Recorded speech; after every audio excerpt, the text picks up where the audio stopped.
साथियों, स्वागत है आपका सुदृष्टि पीसीएस यूट्यूब चैनल पर। साथियों, समीक्षा अधिकारी की जो मुख्य परीक्षा होती है, उसमें हिंदी के प्रश्न पत्र में 20 अंक की प्रशासनिक शब्दावली पूछी जाती है, अर्थात 10 अंक की अंग्रेजी से हिंदी और 10 अंक की हिंदी से अंग्रेजी। तो इसकी ये श्रृंखला जो चल रही है प्रशासनिक शब्दावली की, इसके कुल 3 भाग हम आपको उपलब्ध करा चुके हैं, अर्थात लगभग 100 प्रशासनिक शब्दावली आपको उपलब्ध करा चुके हैं। यह आज हम उपस्थित हुए हैं इसका चौथा भाग लेकर, यानी प्रशासनिक शब्दावली भाग 4। और हमारा लक्ष्य है आपका समीक्षा अधिकारी परीक्षा में अंतिम चयन कराना। आप साथ में पढ़ते रहिए, इनके नोट्स बनाते रहिए, और मुझे पूरी उम्मीद है आप अगर इसका रेगुलर रिवीजन करते रहेंगे तो मुख्य परीक्षा में और प्रारंभिक परीक्षा में, उसके बाद फिर मुख्य परीक्षा में आपका चयन अवश्य होगा।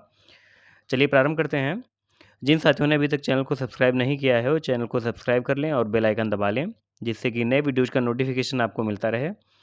चलिए प्रारंभ करते हैं प्रशासनिक शब्दावली का भाग 4। देखते हैं पहला शब्द कौन सा है। कुल 100 शब्द इसके पहले 3 भागों में हो चुके थे। आज ये चौथा भाग है जिसमें स्टार्ट हो रहा है 101 से। कंटेंजेंसीज़। कंटेंजेंसीज़ का अर्थ होता है आकस्मिक व्यय। इसमें मैंने आपको बताया था कि इसमें आपको सटीक अर्थ लिखना होता है, इसमें अर्थ में भटकाव नहीं होना चाहिए। जो जिस शब्द का अर्थ होता है आपको वही बिल्कुल लिखना होगा, तभी आपको पूरे 2 अंक इसमें मिलते हैं। एक शब्द जो है 2 अंक का होता है। अगला देखते हैं 102, प्रॉपर चैनल। प्रॉपर चैनल का अर्थ होता है उचित मार्ग। क्या होता है? उचित मार्ग। अगला देखते हैं प्रोविज़न। प्रोविज़न का होता है प्रावधान या उपबंध। प्रावधान भी होता है और उपबंध भी होता है, तो आप दोनों अगर लिख देंगे तब भी सही है। इसमें से अगर एक भी लिख देंगे तब भी वो मान्य है, आपको 2 अंक मिलेंगे। ऐसे ही मैंने बताया था प्रोविज़ो। जैसे प्रोविज़न यहाँ पर है, वैसे ही प्रोविज़ो होता है, PROVISO, प्रोविज़ो। इसका अर्थ आप लोग कमेंट बॉक्स में बताइए हमें। बाइएनियल। बाइएनियल का मतलब होता है द्विवार्षीय। द्विवर्षीय यानी ऐसी कोई घटना जो 2 वर्ष पे एक बार होती है, उसको द्विवर्षीय बोला जाता है, बाइएनियल कहा जाता है उसको। आगे देखते हैं बायलैटरल। बायलैटरल का अर्थ होता है द्विपक्षीय। स्पेलिंग देखिए BIENNIAL, इसको बोलते हैं द्विवर्षीय। और बायलैटरल BILATERAL, बायलैटरल अर्थात द्विपक्षीय। अगला देखते हैं 106, इंसिनुएशन। इसको बोलते हैं इंसिनुएशन। इसका मतलब होता है, इसको हम आपको समझाने के तरीके से बता दें, इसको बोलते हैं कटाक्ष। कटाक्ष मतलब परोक्ष संकेत। आप कटाक्ष लिख नहीं सकते हैं इसका यहाँ पर, क्योंकि शुद्ध शब्द जो है वो है वक्रोक्ति या परोक्ष संकेत। तो आपको समझाने के लिए मैंने बता दिया, अगर कोई किसी पर कटाक्ष करता है या कोई बात का किसी दूसरी बात का और दूसरा माध्यम बनाकर कहता है, तो उसको इंसिनुएशन बोला जाता है, और उसको शुद्ध हिंदी में कहते हैं। इसका रूपांतर जो हिंदी होगा वो होगा वक्रोक्ति। आगे देखते हैं कॉन्फिस्केट। कॉन्फिस्केट माने होता है जब्त करना या अधिहरण करना। वर्तनी आप देख लीजिए, बिल्कुल शुद्ध है, CONFISCATE। कॉन्फिस्केट माने होता है जब्त करना या अधिहरण करना। अगला देखते हैं अथराइज। अथराइज जैसे मैंने आपको बताया था अथराइजेशन। अथराइजेशन माने होता है प्राधिकरण। वैसे ही अथराइज माने क्या हो जाएगा? प्राधिकृत। अथराइज माने क्या होगा? प्राधिकृत। स्पेलिंग देख लीजिए AUTHORIZED, अथराइज, प्राधिकृत। इसके बाद मोशन। मोशन का हिंदी रूपांतरण हो जाएगा प्रस्ताव।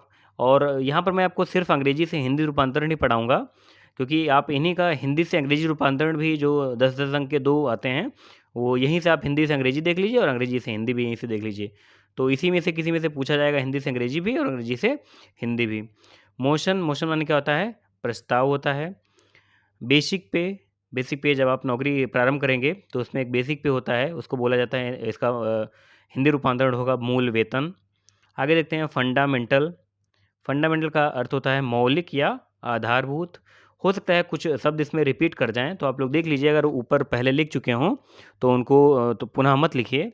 हम एक्चुअली कई जगहों से, सोर्सों से लिखते हैं, कई स्रोतों से लिखते हैं, तो उसमें हो सकता है कि रिपीट कर जाएँ कुछ शब्द। वैसे प्रयास करते हैं कि शब्द रिपीट ना हो।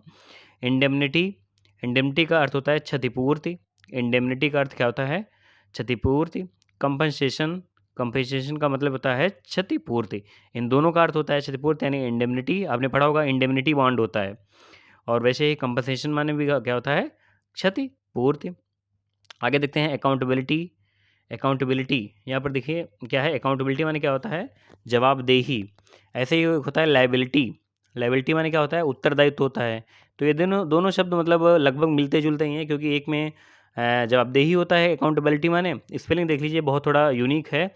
आपको याद करने का तरीका बता दें, अकाउंट आगे लिखा है और पीछे एबिलिटी लिखा है, ABILITY, अकाउंटेबिलिटी, लेकिन बोला जाता है अकाउंटेबिलिटी। इसका क्या होगा हिंदी रूपांतरण? जवाबदेही। आगे देखते हैं ड्राफ्ट। ड्राफ्ट का हिंदी रूपांतरण क्या होगा? मसौदा। ड्राफ्ट का हिंदी रूपांतरण क्या हो जाएगा? मसौदा। जो हम लोग ड्राफ्टिंग करते हैं वो यही वाला शब्द है, ड्राफ्ट यानी मसौदा। एक्सपेंडिचर। एक्सपेंडिचर माने क्या होता है? व्यय। एक्सपेंडिचर माने होता है व्यय। अगला शब्द है 117 पे डिबेंचर। डिबेंचर माने होता है ऋण पत्र। महत्वपूर्ण शब्द है और बार बार इसमें प्रशासनिक शब्दावली में प्रयुक्त होता है। आप जो प्रशासन में होंगे तो डिबेंचर और एक्सपेंडिचर इन दोनों शब्दों का बहुत बार प्रयोग करेंगे, तो ये बहुत महत्वपूर्ण है और पूछे जा सकते हैं। वास्तव में वहाँ पर आपका एक शब्दकोश चेक किया जाता है परीक्षा में कि आपको कितना प्रशासनिक शब्दावली कितनी आती है, आप उस लायक हैं कि आप किसी पद पर पहुँचें, तब आप इन शब्दों का अर्थ समझ लें। तो चूँकि हम लोगों को इसको पढ़ना है और इसकी तैयारी कर रहे हैं, तो ये बहुत आवश्यक हो जाता है कि इनको अच्छे से देख लें और समझ लें कि किसका अर्थ क्या होता है, या फिर कौन किस प्रकार से हमारे दैनिक जीवन में वहाँ पर प्रयोग होगा जब हम प्रशासन में होंगे। आगे देखते हैं रैंडम। रैंडम का हिंदी रूपांतरण होता है यादृच्छिक। क्या होता है? यादृच्छिक। आपने पाशा वाला अगर पाठ पढ़ा होगा गणित में, तो उसमें आता है कि रैंडमली फेंक दिया गया, यादृच्छिक रूप से 4-5 से उठाए गए, प्रायिकता वाले उसमें टॉपिक चैप्टर में है ये। ठीक है, तो रैंडम का क्या होता है? यादृच्छिक। आगे देखते हैं एम्प्लॉयमेंट। एम्प्लॉयमेंट का हिंदी रूपांतरण होता है सेवा योजन। एम्प्लॉयमेंट ऑफिस जो होता है उसको बोलते हैं सेवा योजन कार्यालय। हर जिले में लगभग होता है। और एम्प्लॉयमेंट का अर्थ क्या हो गया? सेवा योजन। इंडेक्स। इंडेक्स का हिंदी रूपांतरण होता है अनुक्रमणिका। इंडेक्स जब कोई पुस्तक होती है उसमें प्रारंभ में इंडेक्स बनी होती है, और उसका कई साथियों ने देखा होगा हिंदी में भी लिखा होता है अनुक्रमणिका, लेकिन वहाँ पर चूँकि ध्यान नहीं देते हैं हम लोग, तो आज आप लोग देख लीजिए इंडेक्स का अर्थ होता है अनुक्रमणिका।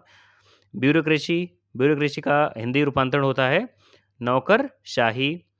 इसके बाद रेजुलेशन। रेजुलेशन का हिंदी रूपांतरण होता है प्रस्ताव या संकल्प, रेजोल्यूशन। ठीक है, अभी मैंने आपको ऊपर बताया था मोशन माने भी प्रस्ताव होता है, लेकिन रेजोल्यूशन के दो अर्थ हैं, प्रस्ताव और संकल्प दोनों। अगला देखते हैं 123 नंबर पर बिल। बिल का अर्थ क्या होता है? विधेयक। और ऐसे ही इसी से जुड़ा हुआ शब्द है एक्ट। एक्ट का क्या होता है अर्थ, या हिंदी रूपांतरण क्या होता है? अधिनियम। आपको जो राज्य व्यवस्था में पढ़ेंगे कि विधेयक क्या होता है और अधिनियम क्या होता है, कब किसकी स्वीकृति के बाद जो विधेयक है वो अधिनियम बन जाता है, तो इनमें अंतर होता है। तो बिल का हिंदी रूपांतरण विधेयक होगा और एक्ट का अधिनियम होगा। एनेक्सर। एनेक्सर का हिंदी रूपांतरण होगा अनुलग्नक। एनेक्सर। ठीक है, एनेक्सर का हिंदी रूपांतरण अनुलग्नक है। एक्सप्लॉयटेशन। एक्सप्लॉयटेशन का हिंदी रूपांतरण होगा शोषण। क्या होगा? शोषण। बेनिफिशरी। बेनिफिशियरी बोलते हैं इसको। बेनिफिशियरी का हिंदी रूपांतरण होगा लाभार्थी या लाभार्थी या लाभानुभोगी। दोनों ही में से आप कोई भी एक लिख देंगे और वो मान्य होगा। लिक्विडेशन। लिक्विडेशन होता है परिसमापन। कोई कंपनी अगर दिवालिया घोषित हो जाती है, उसके बाद उसकी लिक्विडेशन की प्रक्रिया जो है वो पूरी की जाती है। परिसमापन यानी उसको समाप्त कर दिया जाता है। तो लिक्विडेशन का अर्थ क्या होता है? परिसमापन। वर्बटिम, इसको बोला जाए तो वर्बेटम बोला जाता है। वर्बटम इसका अर्थ होता है शब्दशः। मतलब कोई चीज़ अगर कोई रिपोर्ट बनानी है या फिर कोई प्रेजेंटेशन है, तो वर्बटिम का अर्थ है शब्दशः वैसे ही उतार दिया जाता है जैसा होता है मूल रूप में। तो वर्बटिम का हिंदी रूपांतरण क्या होगा? शब्दशः। यहाँ पर देखिए मौखिक आदेश नीचे लिखा है मैंने, वर्बटिम ऑर्डर यानी मौखिक आदेश। अभ्यांश। अभ्यांश का अर्थ होता है स्थगन। अभ्यांश का अर्थ क्या होता है? इसका हिंदी रूपांतरण होता है स्थगन। एक्नॉलेजमेंट। एक्नॉलेजमेंट का होता है पावती या अभिस्वीकृति। अगर आप कहीं पर कुछ जमा करते हैं, उसके बदले में आपको एक दिया जाता है एक पर्ची, उस पर होता है कि हाँ आपने जमा किया यहाँ पर, तो उसको बोलते हैं पावती। और अभिस्वीकृत का मतलब होता है कि हाँ वो ये एक्सेप्ट कर रहे हैं कि आपने ये चीज़ यहाँ पर जमा की। तो एक्नॉलेजमेंट का हिंदी रूपांतरण पावती और अभिस्वीकृति दोनों होते हैं। डॉक्यूमेंटेशन। आपने इसके पहले मैंने पढ़ाया था कि डॉक्यूमेंट का अर्थ होता है प्रलेख, और यहाँ पर डॉक्यूमेंटेशन का हिंदी रूपांतरण क्या होगा? प्रलेखीकरण। ठीक है, तो यहाँ पर ये महत्वपूर्ण है। हम लोग डॉक्यूमेंट बहुत बार प्रयोग करते हैं शब्द, लेकिन इसका हिंदी रूपांतरण हमको नहीं पता होता है। दो शब्द और बचे हुए हैं, देखते हैं। रिपोर्ट। रिपोर्ट का हिंदी रूपांतरण होता है प्रतिवेदन। और आपके जो पत्र लेखन वाला पोर्शन है उसमें एक पत्र जो है रिपोर्ट का भी होता है, प्रतिवेदन का भी, तो उसमें हम आपको समझाएंगे कि किस प्रकार से प्रतिवेदन लिखना है। और ये सर्कुलर, ये भी पत्र में है यानी परिपत्र। तो ये कुल मिलाकर हमने यहाँ पर 35 प्रशासनिक शब्दावलियाँ कवर की हैं, कुल 135 हो गई। इसके अलावा इसके जो अन्य महत्वपूर्ण प्रशासनिक शब्दावलियाँ हैं, ये आपको जल्दी ही इनके वीडियोज उपलब्ध करा देंगे। और अभी जो कि यूपी ट्रिपल एस सी पेट की परीक्षा है, तो हम प्राथमिकता पर उसको लेकर चल रहे हैं। कई साथियों ने अनुरोध किया था, तो उसकी पूरा सिलेबस हमने देखा है और जो महत्वपूर्ण टॉपिक हैं और उसके लगभग सारे टॉपिक हम आपको कवर करा देंगे। कुछ हैं अंग्रेजी के या गणित के, अंकगणित के। अंकगणित की जो मूल अंकगणित होती है, वो आप नहीं करा पाएंगे। इसके अलावा जो ग्राफ है या फिर और तालिका वाले हैं, उनके क्वेश्चन भी 1 या 2 वीडियो बनाकर हम आपको जो यूपी ट्रिपल एस सी पेट की तैयारी कर रहे हैं साथी, उनको हम उपलब्ध करा देंगे। धन्यवाद।